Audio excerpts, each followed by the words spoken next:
this is not the same as symptomatic treatment, even though it may sound like it, because we're saying you only focus on the symptoms. The difference is that you are not focusing on one symptom, you are focusing on all of them. All of the potential ones.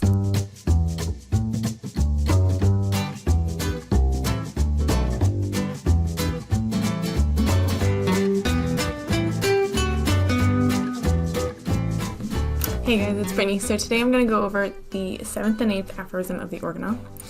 It's where we really start to look at the idea of a totality of disease. How do you know you've fully been cured? Why the totality of disease is so important. So these are all sort of ideas and phrases that we hear a lot about in homeopathy. So this is where it all comes from at the beginning. Isn't that exciting? I love learning where things come from. Anyway, so in the organon, we have already been through what the purpose of a physician is, to make people better, and that a cure, ideally, should be fast, gentle, and permanent. Hard to argue with those two things, really. I do think it's interesting. I do think it's interesting that as the organon starts and then sort of moves on, the aphorisms get sort of they go from these like higher truths. I mean, how do you argue with the fact that the whole point of a physician is to make people better? They do lots of other things, but their purpose, the reason they exist, is to make people better, right? So we're going from these higher truths and we go farther and farther and farther away from them. Not in the sense of we're going into la fantasy land, but it's more and more debatable. It's more and more what Hahnemann thinks of. Hahnemann's concepts of disease, and they are open to debate and interpretation. So anyway, little tangent. Aphorism 3, we go into, what do you need to know in order to cure? Basically, you need to know medicines and you need to know about disease. And then aphorism 4, you have to know hygiene in order to prolong health. And aphorism 5, you need to know the major phases of a disease, so you need to track a disease through time in order to cure effectively. Well, it will help if you can track a disease through time. It is not completely necessary to track a disease through time. Aphorism 6, as Joe Kellerstein so lovingly puts it, only the symptoms, please. And now we're into aphorism 7, remove the totality of symptoms. Okay, so let's read through aphorism 7 first.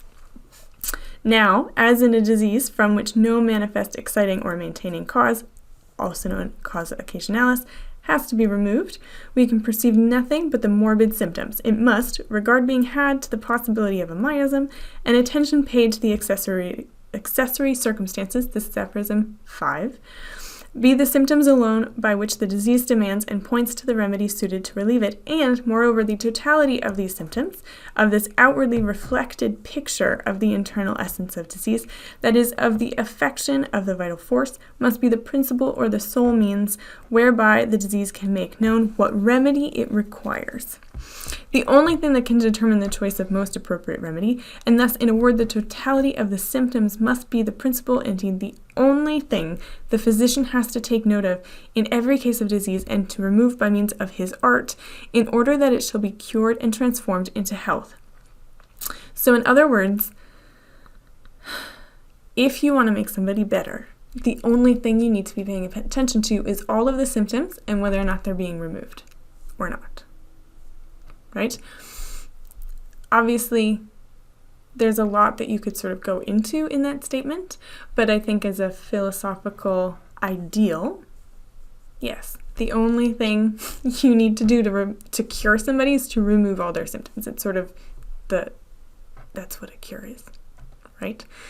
Now, he starts out by saying, though, this is only if there's no obvious maintaining cause. So if you have a splinter, you need to remove the splinter. You don't just need to take a remedy for your splinter pain, right? Okay. Then we've got the attendant circumstances and the miasm. So this is going back to aphorism 5 again. the way I interpret miasm is, again, we're going back in time. You have to pay attention to the phases of disease. You're not necessarily paying attention to only the symptoms in the here and now. You are looking at the history as well. That's highly debated. That's just my interpretation. Feel free to make your own. I mean, that's true all the time, but, miasms in particular are contentious. But do remember still that with the attendant circumstances and the miasms, they're still in a kind of hierarchical order, right? So he says, have regard for them, but it's not that, they come above the totality of symptoms, right? Now, remember in Aphorism 6, I talked about this quite a bit. The only thing you can know for sure is the totality of symptoms. In other words, we can't necessarily know the internal cause of disease. And that is why when you're talking about curing disease, you need to be paying attention to the outward signs, the symptoms, because those are the only things you know for sure. Those are the facts, the absolute knowable facts, right? Here, I'm going to try and draw a picture. I don't know if this is going to go well, but this I think might clarify what this means if this is still unclear. So if you have, I'm going to try and make this real big so you can see.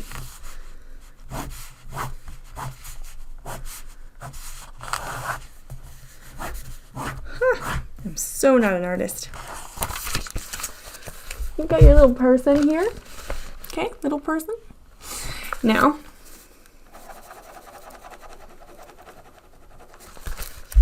this dot in the middle, so this is the predisposition. This is whatever you want to call it. You can call it a mark on your soul. You can call it a genetic predisposition. You can call it bad luck, whatever it is. It's the thing that causes disease, that is disease. This is disease, whatever that is.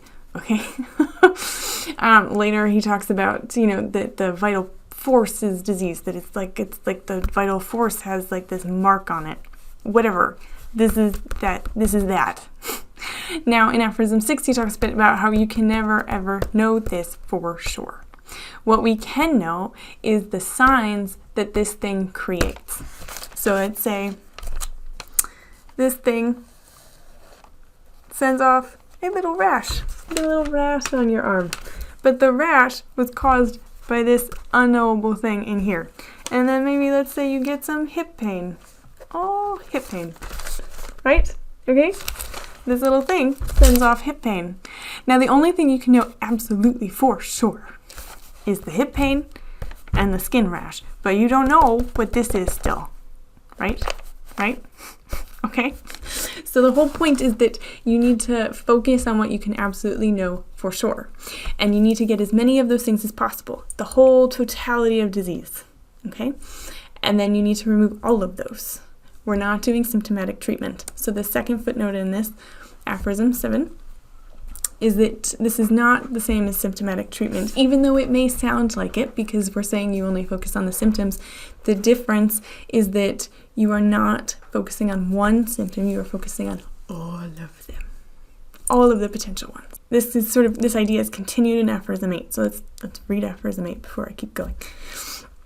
It is not conceivable, nor can it be proved by any experience in the world, that after removal of all the symptoms of the disease and of the entire collection of the perceptible phenomena, there should be or could remain anything else besides health, or that the morbid alteration in the interior could remain uneradicated. Followed by a footnote. Now, to me, Aphorism 8 is a continuation of the idea in 7. Not a continuation, I should say. It's the response to what I think is a very natural question to ask after Aphorism 7, which is, once you remove all of the symptoms of disease, isn't it possible that there is still disease lurking? So in this, if you remove the skin eruption and the hip pain, this dot, whatever you want to call it, could still remain. Now he's arguing that is not true, that if you have 0 symptoms, you cannot also have a disease. I definitely think, sort of going back to my point earlier about how things go to sort of away from these like high truths, I do think this is a point that could be debated. it is definitely true that if you have no symptoms, why would you be undergoing treatment? I mean, we see this a lot today, you know, people talking about detoxes just to sort of keep things up and running. Or, you know, even think about the women who get double mastectomies when they are test positive for the BRCA1 gene, right? You are essentially trying to prevent something from happening that you feel like is brewing, right? We have this idea that you can have something brewing and have no symptoms, and we need to be actively treating that in some sense or another. I don't think that's necessarily entirely wrong, but there's also, you know, to a point, if you have zero symptoms, why would you treat yourself, right? Yeah. Anyway, Hahnemann is saying if you remove all of the symptoms, you have no disease.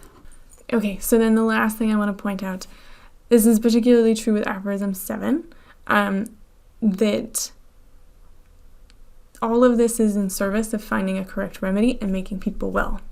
So all of this is in service of Aphorism 1, and it's very practical. So this is not with all of these philosophical things in the Organon, in particular now talking about, his view of disease, it's useful if it helps you cure people, right? But outside of that, take it or leave it, right? The purpose is to be making people better. That is Aphorism 1. That is the most important, okay? And this is why I think it's interesting. It can sound like symptomatic treatment, but really the difference is the scope of the symptoms, right? He's saying the only thing that you can use to find a remedy is all of the symptoms, right? Full stop. That's it, right? Okay, so pay attention to all the symptoms. It's Aphorism 7. And if the symptoms are gone, you're cured. Aphorism 8. Okay. All right, till next time. Bye.